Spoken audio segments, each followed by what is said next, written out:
जो यहाँ मौजूद है, मातृशक्ति सभी को प्रणाम करता हूँ। समस्त साथियों को, युवा साथियों को प्रणाम करता हूँ और एक बात से अपनी बात को शुरू करता हूँ कि सच बोलना अगर बगावत है, सच बोलना अगर बगावत है तो हाँ मैं बागी हूँ।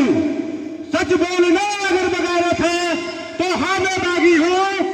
दल्ले और दलालों की और सरकार की नजर में मैं इसलिए दोषी हूं कि मैं किसान कौम के प्रति हितैषी हूं। साथियों, सरकार के सबसे बड़े बेटे से लड़ाई है। प्राधिकरण सरकार का सबसे बड़ा पुत्र है, तो सबसे बड़े लाडले पुत्र से लड़ाई है। मैंने कई बार कहा है, मैं उस बात को दोबारा रिपीट कर रहा हूं कि हरियाणा के एक सामाजिक कार्यकर्ता की एक वीडियो आ रही थी और वो एक यूट्यूबर को अपना इंटरव्यू दे रहे थे। सेव करनी तो मेरे ध्यान ना रही, लेकिन मैंने सुना उसे, तो उन्होंने बताया कि हरियाणा की दशा बता रहा हूं, है सभी जगह ऐसी, क्योंकि हर कोई बोलने का प्रयास नहीं करता। सच बोलने का प्रयास हर किसी के बस की नहीं है। तो उन्होंने कहा कि यूट्यूबर ने पूछा, जी आप अधिकारियों के बारे में कुछ कहना चाह रहे थे, इसलिए मैं आज आपका इंटरव्यू ले रहा हूं, आप बताओ। तो उन्होंने कहा कि मैं आईएएस अफसरों के बारे में बताना चाह रहा था आपको। तो उन्होंने आईएएस अफसर हरियाणा की दशा बताई कि मैंने आरटीआई लगाई और हरियाणा के जो आईएएस अफसर हैं उनकी जानकारी करी संपत्ति की। तो सैलरी का ब्यौरा तो आपको पता ही है, लाख रुपए से स्टार्ट होंगे नौकरी और 3 लाख 4 लाख तक रिटायर होते होते एक आईएएस अधिकारी रिटायर हो जाएगा। लेकिन जो उनकी संपत्ति की जो जांच हुई, जो उन्होंने पाया कि एक आईएएस अधिकारी हरियाणा पे 600 करोड़ प्लस की प्रॉपर्टी है, 600 करोड़ प्लस की प्रॉपर्टी है। और उन्होंने फिर यह भी बताया, ये दुर्भाग्य है, वैसे मुझे बड़ी शर्म लग रही है बताते हुए, कि उनमें ज्यादातर आईएएस अफसर बिहार और पूर्वी यूपी के थे। हरियाणा में बिहार और पूर्वी यूपी के थे ज्यादातर आईएएस अफसर, 80% से ज्यादा, और कुछ लोकल हरियाणा पंजाब और जगह के होंगे, क्योंकि ये तो ऑल इंडिया चलते हैं ना नौकरी इनकी। तो यूं तो आईएएस अफसरों की देन है।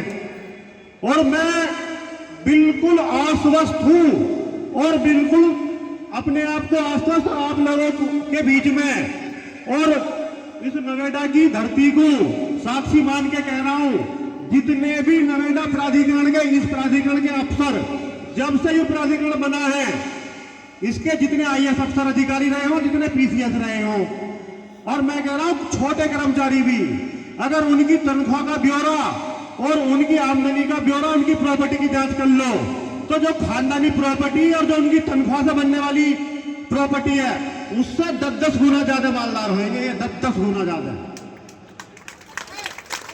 10-10 गुना ज्यादा मालदार होंगे। सरकार का सबसे प्यारा बेटा प्राधिकरण है और सबसे बड़ा लुटेरा बेटा प्राधिकरण है। सबसे लुटेरा विभाग है और सरकार का सबसे बड़ा बेटा है। तो लड़ाई सबसे बड़े बेटे से हो रही है।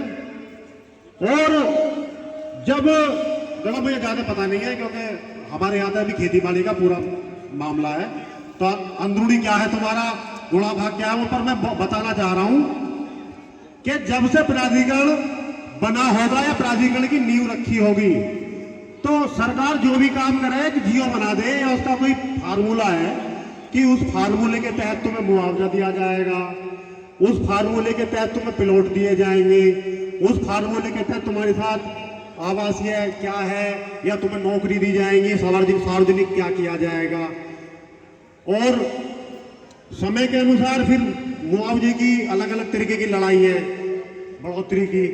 अब आपको क्या मिल रहा है, मतलब कहीं ना कहीं कुछ कमी रही है, जब तो हम लोग यहाँ हैं, परेशान हो गई तो हैं यहाँ। तो मुझे तो कुछ ऐसा पता है कि मैंने तो हापुड़ में देखा है, प्राधिकरण की वहाँ थोड़ी सी लड़ाई है और कुछ साथी हैं, उन्हें जल्दी सफाई उस लड़ाई से भी अवगत कराएंगे। तो वहां मैंने ये देखा है जिनकी प्राधिकरण में सेटिंग है, बुरा तो कोई मानियो मत ना, और बुरा मानने वाली बात ना कहीं भी ना मैं मानने का ना हूं। जो प्राधिकरण की सेटिंग के आदमी है, किसी का प्लॉट पड़ा है गाँव में, प्राधिकरण के अंडर में गाँव है, मेरी रिश्तेदारी के गाँव है हापुड़ में, कई छेजा सबली डीएम ऑफिस सबली में ही है मेरी रिश्तेदारी है, वहाँ मेरी बहन की ससुराल भी वही है और बहुत सारी रिश्तेदारी है। जो जी मेरा प्लॉट आ रहा, पता ना किसने जाके कही जेसीबी लेके वो पंजा मार गए, मैं जाएगा कहाँ आदमी, या तो उस आदमी के द्वारा जाएगा जो आंदोलन करता है। अब आंदोलन कौन कर रहा है? यूनियन के आदमी। आंदोलन तो यूनियन के आदमी करेगा है, या फिर मौजूदा सरकार में जो नेतागर्दी कर रहे हैं लोकल, उनके पास जाएगा, दो तरह के आदमी के पास ही जाएगा। ज्यादातर किसान संगठनों के लोगों की आदत देखी गई कि मैं करा दूंगा तेरा सेटिंग, मेरी जिम्मेदारी है। अरे भैया उस प्लॉट पे पंजा लगवा दिया आपने, आप और 10-20 लाख उस आदमी से ऐंठ लिया, प्लॉट वही का वही है, अब प्राधिकरण की लड़ाई वही की वही है, यूं लड़ाई ज्यादा है। मैं तो हापुड़ की देखी बताऊं, तुम्हारे यहाँ भी ऐसा होता है। उस प्लॉट को बचाने के चक्कर में जो प्लॉट वाला मालिक है 10-20 लाख रुपए को डंगा जाएगा कि मुझे बचा दो, पड़ोसी पिट जावे, मेरा बच जाना चाहिए, चाहे इसकी में फिर जेसीबी का पंजा इसकी में लग जावे। यूं भी लड़ाई है प्राधिकरण की, लोकल लोगों से परेशान है आदमी।